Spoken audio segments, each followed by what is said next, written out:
नमस्कार मित्रगणों, अगर आप लोगों ने सहारा इंडिया में पैसा निवेश किया है तो ये खबर आपके लिए है। सबको मालूम है कि सहारा सीआरसी रिफंड पोर्टल से 10,000 रुपये मिलने का गृह मंत्री अमित शाह ने वादा किया था, लेकिन साथ में एक चीज़ और बताई थी जो गौर करने वाली है कि सहकारिता मंत्रालय की वेबसाइट पर भी आपको ये तथ्य मिल जाएंगे कि राशि उपलब्धता के आधार पर सभी को पैसा मिलेगा। यानी कि यहाँ पर अगर राशि 10,000 से कम है यानी सरकार के पास उपलब्ध नहीं हो पाती है, जो सुप्रीम कोर्ट के आदेश से सहारा से भी रिफंड खाते से सीआरसी यानी सहकारिता मंत्रालय को 5,000 करोड़ रुपए भेजी गई थी, वो राशि ख़त्म हो जाती है तो हो सकता है कुछ समय तक आपको पैसा ना मिले। और दूसरा, जो सीआरसी में आप आवेदन करेंगे उसमें आप तीसरे आदेश और दूसरे आदेश को पढ़ लीजिए कि आप किसी भी अन्य मंच यानी अदालत वगैरह में नहीं जा सकते जब तक मामला सीआरसी में है। यानी सीआरसी में एक बार आवेदन भरने के बाद आप किसी भी मंच पर दरवाज़ा यानी कानूनी रास्ता इख्तियार नहीं कर सकते हैं। भाषण में तो गृह मंत्री अमित शाह ने 18 जुलाई 2023 को उद्घाटन के समय कहा था, सभी निवेशकर्ताओं को 10-10 हज़ार रुपये पहली किस्त में मिलेंगे। यानी यहाँ पे साफ कहा गया था, लेकिन संसद में सरकार ने ये बात स्पष्ट नहीं कहा है। सीधे शब्दों में कहें तो डबल स्टैंडर्ड सरकार ने अपनाया है। इसमें गुरेज करने की ज़रूरत नहीं है। अगर सरकार बिल्कुल पाक साफ है, उसकी नीति साफ है, तो उसे स्पष्ट कर देना चाहिए और इसका नोटिफिकेशन जारी कर देना चाहिए था कि सभी निवेशकों को 10 हज़ार रुपया आवेदन करने पर पहली किस्त के तौर पर मिलेंगे।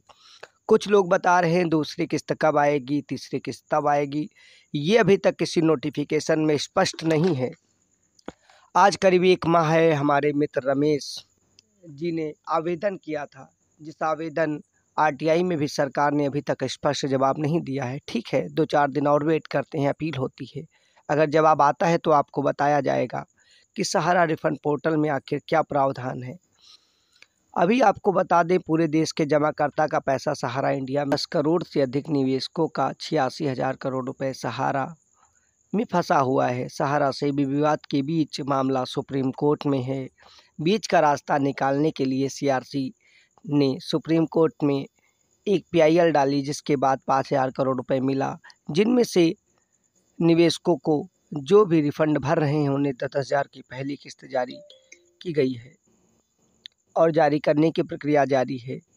उद्घाटन के समय गृह मंत्री ने कहा था कि सभी निवेशकों, वो चाहे 1 रुपये के निवेश से लेकर 1 करोड़ का हो, अगर उनकी मूलधन 10,000 रुपये है तो पहली किस्त के तौर पर उन्हें 10,000 रुपये ही मिलेंगे। यहाँ एक चीज़ और स्पष्ट है, अगर आपका जमा अमाउंट 5,000 है, 4,000 है, 2,000 है, तो आपको पूरा जमा अमाउंट मिल जाएगा, यानी 10,000 के अंदर का पूरा।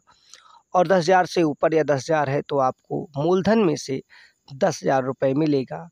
यहाँ आपके बांड खाते से 30 दिन के लिए सीआरसी सहारा कमांड कार्यालय को भेज देती है। यहाँ से सोसाइटी आपके बांड में से उतना मूलधन से माइनस कर देते हैं, शेष पर ब्याज मिला करेगा। लेकिन 18 जुलाई के इस आवेदन में 45 दिन का समय दिया गया था। सीधे हम भरोसा कह सकते हैं, बकाया 10 या 50 लाख क्यों ना हो, कुछ भी हो, आपको पहली किस्त के तौर पर 10,000 रुपये देने का प्रावधान किया गया। केंद्रीय सहकारिता मंत्री अमित शाह ने पोर्टल के उद्घाटन के समय जो कहा, वही बात संसद में नहीं कही। जो बातें संसद में कही जाती हैं वो ऑथोराइड होती हैं। ठीक है, अगर उनकी बातें ऑथोराइड हैं तो उन्हें नोटिफिकेशन जारी कर देना चाहिए। यहाँ पर लगता है सरकार नोटिफिकेशन इसलिए नहीं जारी कर रही कि नोटिफिकेशन जारी करने से पेज फंस जाएगा, यानी बातें पब्लिक में आ जाएंगी। दूसरी तरफ सहारा रिफंड पोर्टल के होम पेज पर पैरा 3 की 5वें लाइन में भी जमाकर्ताओं से अनुरोध है कि ये सुनिश्चित करें कि उनके पास अपने दावों और जमा के साक्ष्य के रूप में अपेक्षित दस्तावेज सहित आधार से जुड़ा मोबाइल नंबर और बैंक खाता है। आवेदन जमा करने के 30 दिनों के भीतर सहारा समूह की सहकारी गतिविधियों द्वारा आपको आवेदन SMS भेजकर सत्यापित किया जाएगा, ऐसी जानकारी मिलती। लिखित में जहाँ भी सीआरसी ने लिखा है, राशि उपलब्धता की बात कही है, ये शब्द बिल्कुल नहीं कहे हैं कि हर आदमी को पहली किस्त में 10-10 हज़ार रुपये ही मिलेंगे। अगर उनके पास राशि नहीं होती है तो स्पष्ट है कि कुछ दिनों के लिए आपको ना मिले। हाँ, आगे जहाँ पैसा आएगा तहाँ आपको भेजा जा सकता है। जितना पैसा सरकार को सुप्रीम कोर्ट ने दिया है 5,000 करोड़ रुपए, अगर 10 करोड़ लोगों को वो बांट दिया जाए तो एक आदमी के खाते में 500 आएंगे। आप गुणा करके देख लीजिएगा। देश की संसद में गृह मंत्री अमित शाह ने श्रीमती संगीता कुमारी सिंहदेव के तारांकित प्रश्न संख्या 71 को 25/7/2023 को जवाब देते हुए बताया था 10,000 वाले बयान के उलट। उसे भी पढ़ने की ज़रूरत है। आपको 25 तारीख और 26 जुलाई 2023 में हमारे नोटिफिकेशन में यूट्यूब चैनल पर वो पेज भी हिंदी में मिल जाएगा, इंग्लिश में भी मिल जाएगा। आप उसी समय का देख सकते हैं, लेकिन हम आपको याद दिला दें, यहाँ भी आप पढ़ सकते हैं कि 5,000 करोड़ के जुड़े प्रश्न में भी चौंकाने वाली बातें आई हैं। अमित शाह ने लोकसभा में इसके जवाब में 3 लाइन पढ़े। उन्होंने कहा, केवल ऑनलाइन पोर्टल के माध्यम से दायर दावों पर ही विचार किया जाएगा। फंड के अधीन उपलब्धता वास्तविक जमाकर्ताओं को भुगतान उनके बैंक खाते में जमा किया जाएगा। उनके ऑनलाइन दावे दाखिल करने के 45 दिन के भीतर उन्हें स्थिति के बारे में SMS से सूचित किया जाएगा।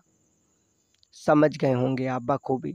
अगर नहीं समझे हैं तो आपको सीधे शब्दों में बता दिया जाता है कि अगर आप लोगों ने जो भी आवेदन किया है वो आवेदन के समय तक सहारा के पास यानी CRC मंत्रालय के पास पैसा उपलब्ध है तो आपको पैसा बिल्कुल 10,000 की पहली किस्त मिलेगी। लेकिन अगर पैसा ही नहीं उपलब्ध है तो जाहिर सी बात है आप बखूबी सब कहीं जाकर अगर आपने आवेदन कराया है तब भी आप पढ़ लीजिएगा, मिल जाएगा। ऐसी ही लेटेस्ट जानकारी के लिए विशाल की रिपोर्ट को लाइक शेयर सब्सक्राइब अवश्य करें। जय हिंद।